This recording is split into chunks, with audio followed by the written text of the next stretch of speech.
నేను అనుభవపూర్వకంగా చెప్పగలుగుతున్నా. ఎందుకంటే నేను ఒక క్రైస్తవుడిని. నేను ఒక క్రైస్తవ సంఘ కాపరిని. నేనొక పాస్టర్‌ని. నేనొక సేవకుడిని. నేనొక సువార్థికుడిని. నేనొక క్రైస్తవుడిని. ఒక సామాన్యుడిగా నేను ఒక ఎస్సీ కమ్యూనిటీకి చెందినటువంటి వాడిని. ఒక దళితుడిని. నేను అనుభవపూర్వకంగా చెప్తున్నటువంటి మాటలివి.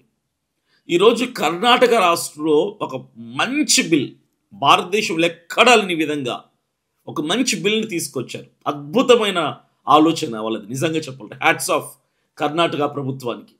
ఇలాగే మన ఆంధ్రప్రదేశ్, తెలంగాణ ప్రభుత్వాలు కూడా ఆలోచించగలిగితే ఈ మత సామరస్యాన్ని చెడగొట్టే వారి నోటికి టేపులు పడిపోతాయి.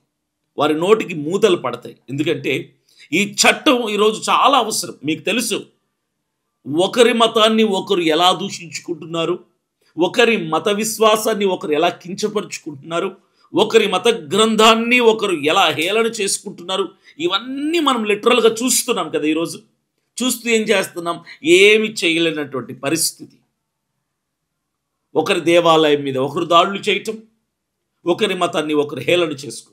ఇవన్నీ ఆగిపోవాలంటే కర్ణాటకలో తీసుకొచ్చినటువంటి బిల్ మన ఆంధ్ర, తెలంగాణ 2 తెలుగు రాష్ట్రాల్లో కూడా తీసుకురావాల్సినటువంటి బాధ్యత ఇక్కడ ఉన్నటువంటి ముఖ్యమంత్రుల మీద ఉంది.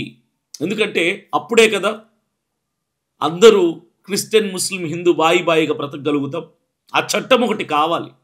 ప్రత్యేకించి ఎస్సీ, ఎస్టీ, క్రిస్టియన్, దళితులు ఈ వివక్షని బాగా ఎదుర్కొంటున్నారు.